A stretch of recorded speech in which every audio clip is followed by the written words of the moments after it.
You want thicker, stronger, more shinier hair. I've seen dabur all over the internet. Let's find out if the hype is what it claims to be. Hello, my name is Imane. I suffer from hair loss, and over the past couple of years, I've really improved the quality and thickness of my hair. I use natural, effective, and scientifically backed methods to do this. So today, we're talking about Amla oil. We're gonna learn what Amla oil is, whether you should be using dabur oil on your hair. We're gonna dive into the ingredient list, and we're gonna be busting some internet myths today. So stay tuned. This one is pretty close to home because my best friend was using dabur oil all her life. She would rock up to school in a plait drenched in oil. I literally wish my mum had forced me to do that. She's Indian and her hair, well, it speaks for itself. So what is Amla? Amla is an Indian gooseberry. Amla oil is made from amla fruit soaked in a mineral oil or other plant oil. This encourages the fruit to release its own oils into the mixture full of nutrients. It's then filtered and purified, ready to be used. The benefits of Amla oil include premature graying. Dabur oil in particular says that it helps to darken hair. It prevents hair loss, stimulates hair growth, and it's full of vitamin C, phosphorus, minerals, and antioxidants. It is a super ingredient. Studies on animals have shown positive results on hair growth, and there was even a study to show that it was just as effective as Rogaine. Small announcement, please like this video if you are enjoying it so far. Let me know that you're enjoying this content. Amla is no doubt a hero ingredient, and I'm gonna let you guys in on a little secret. It is in my hair growth oil that I'm launching very soon, so don't forget to sign up with the link in the description if you want an effective, organic hair growth oil that is super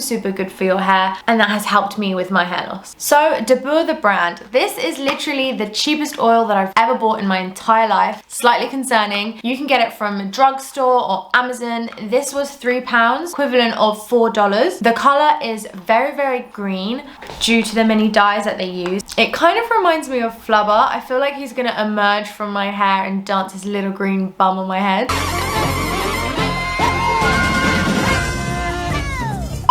So I'm gonna apply Amla oil and I'll show you guys the results. Whenever I do a hair mask, I always warm up the oils in a bowl of hot water so that it penetrates the hair shaft for added shine and nourishment. So I'm just brushing my hair so it's easier for me to put the oil in. My hair is very greasy right now. This is 4th day hair. After sectioning my hair, I applied the Amla oil to my ends, working my way up.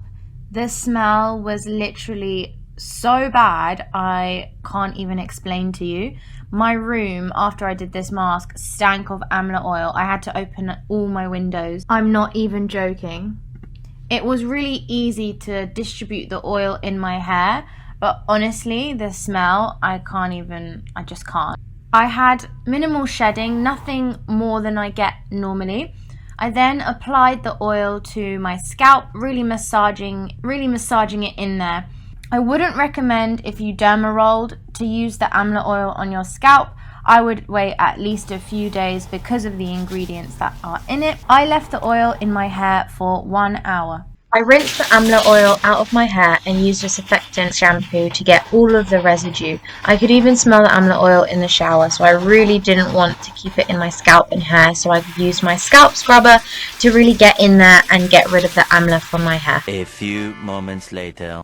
So this is my hair after washing out the Amla oil, and I've blown dried it with a normal hair dryer. So for some reason my hair does feel a little bit thicker, and I don't know if that's just in my head, and I would say it's softer, but I wouldn't say it's absolutely revolutionary. What's a bit frightening is when I had a closer look at the ingredients. So let's do that now. So the first ingredient is mineral oil. This oil has caused a lot of controversy in the beauty community because it's mistakenly classified as a byproduct of crude oil. But according to INSEE Decoder, my favorite website if you want to analyze anything that you're putting on your hair or on your skin or on your body, make sure to use this website. It's amazing. They say that it's incorrectly classified as a byproduct of petrol, and no wonder why it has such bad rep on the internet. In fact, mineral oil is a great moisturizer and has been shown to be just as moisturizing as coconut oil. The way that it works is that it creates a protective layer on your skin and your hair, reducing water evaporating from it so it locks in all the moisture. However, there are some cons to this oil. It's not going to be as nourishing as plant oils. It doesn't do anything other than moisturize, whereas plant oils, it has nourishment, it has vitamins, minerals that are going to actually really nourish your hair follicles and your skin. But other than that, it's a cheap oil. It doesn't give it extra goodness. Bottom line is that there are a lot of myths about this oil. It's definitely very cheap, and that's probably why the oil is so cheap. There is no data to suggest that it's comedogenic or carcinogenic. What should be avoided, however, is the numerous amount of dyes that are in this oil. There is literally no reason to have dyes in an oil, purely for an aesthetic reason, and dyes can be very, very damaging to your hair. It can cause hair loss. It does strip the hair from moisture and create dryness, split ends, breakage. You really want to avoid anything that has really harsh dyes in it. Another worrying thing about this oil is the fact that it has parfum in it, which basically just means fragrance. Anything that has parfum in it is not your best friend, because it can have up to 200 different chemicals and they're not obligated to say what's actually in this perfume. Judging by the smell, because it actually stinks, I absolutely hate the smell. The fragrance doesn't do anything but just make it smell even worse. So I can't imagine what it smells like without the fragrance. But I think it's the fragrance that actually makes it smell. It's very like musky and very like stale. It's just not a nice smell. It's not a good look, guys. So what do you do if you want to avoid these harsh chemicals, but you want to benefit from the amazing qualities of Amla? I would suggest to either get cold pressed organic Amla oil, or to get sunflower oil infused with Amla, or to get Amla powder. Personally, I prefer the oil and I use sunflower infused Amla.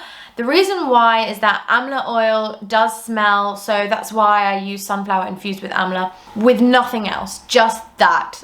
The powder is a lot harder to distribute on your hair, and I feel like the benefits really do not outweigh the effort and the mess that it makes. Oils are better at nourishing and penetrating the hair shaft, so that's my recommendation. If you like this video, then make sure to watch my How to Beat Hair Loss playlist. I talk about my hair loss journey and all that I've learned about hair growth. Dude, don't forget to subscribe!